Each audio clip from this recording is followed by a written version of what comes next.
For the first 30 seconds of this video, imagine discovering that the colorful, fast-paced Sonic games you loved as a kid were quietly hiding disturbing ideas, strange design choices, and unsettling lore that most players never noticed. Because today we are diving deep into the darkest secrets hidden inside classic Sonic games, from creepy background details and abandoned concepts to unsettling implications about Dr. Robotnik, the animal-powered machines, and a world that is far less cheerful than it looks. And by the end of this video you will never look at Green Hill Zone, Chemical Plant, or even Sonic himself the same way again. At first glance, classic Sonic games look like pure joy turned into pixels, filled with bright colors, catchy music, and a blue hedgehog who solves every problem by running really fast. But once you slow down and actually think about what is happening beneath the surface, the Sonic universe starts to feel strangely dark, oddly tragic, and sometimes unintentionally horrifying. Especially when you realize that this franchise was created during a time when developers loved sneaking weird ideas into games without explaining anything at all. One of the darkest secrets hiding in plain sight is the fact that almost every enemy in the original Sonic games is not a robot in the traditional sense,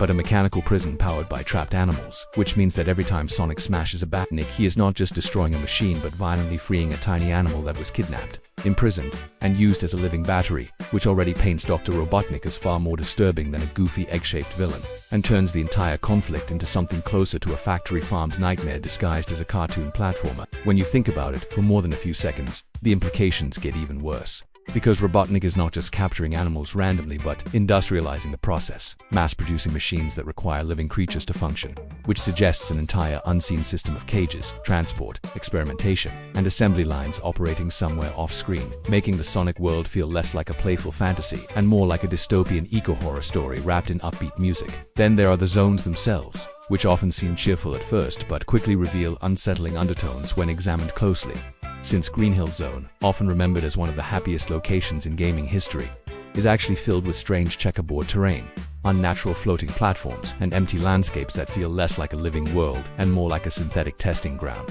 Almost as if nature itself has been reshaped or reconstructed after some unknown catastrophe. Chemical Plant Zone takes this discomfort even further by placing Sonic inside a massive industrial complex filled with toxic liquids, endless pipes, and mechanical death traps, creating the unsettling impression that this factory is not just polluting the environment but actively consuming it, turning the land into an industrial maze designed to process something far more sinister than oil, especially when you remember that animals are being fed into machines somewhere inside these walls. Marble Zone is another strange example because it presents ancient ruins filled with lava traps and forgotten structures, raising uncomfortable questions about who built these places, why they were abandoned, and what kind of civilization existed before Sonic ever started running through them, suggesting that the Sonic world may be built on the ruins of something older, destroyed, and never properly explained. Even Sonic himself becomes a little unsettling when you stop seeing him as just a mascot and start viewing him as a character within this strange universe. Because Sonic is incredibly fast, emotionally detached from most consequences, and constantly smiling while running through worlds that are being industrially destroyed,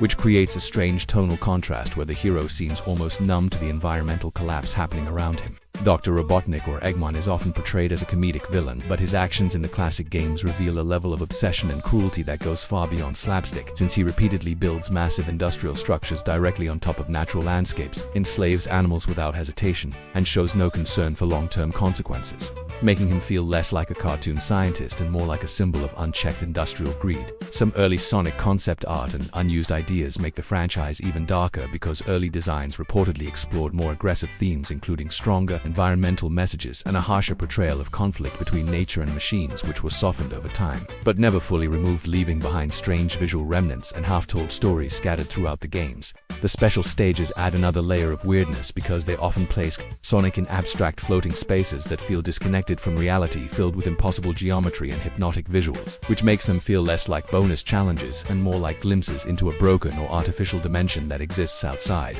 the normal rules of the Sonic world. Music also plays a surprising role in hiding darker themes, since many classic Sonic tracks are upbeat on the surface but built on fast, looping melodies that create a sense of urgency and repetition. Almost like the soundtrack is pushing you forward non-stop, so you never stop long enough to think about what is actually happening in the background. One of the most unsettling aspects of classic Sonic games is how little is explained, because the games drop you into a strange world with no real exposition, no clear timeline, and no explanation for why these environments exist, which leaves players unconsciously filling in the gaps with their imagination, often creating darker interpretations than anything explicitly shown on screen. Even the ending screens of some classic Sonic games feel oddly melancholic, showing restored environments that still feel empty and artificial, as if something was lost permanently and could not be fully repaired, reinforcing the idea that Sonic's victories are temporary fixes rather than true solutions to a deeply broken world. Over time, fans have uncovered unused assets, strange glitches, and development leftovers that suggest entire storylines were cut or abandoned, leaving behind fragments of a darker narrative that was never fully told, which only adds to the mystery and makes the classic games feel like incomplete records of a much larger, more unsettling universe.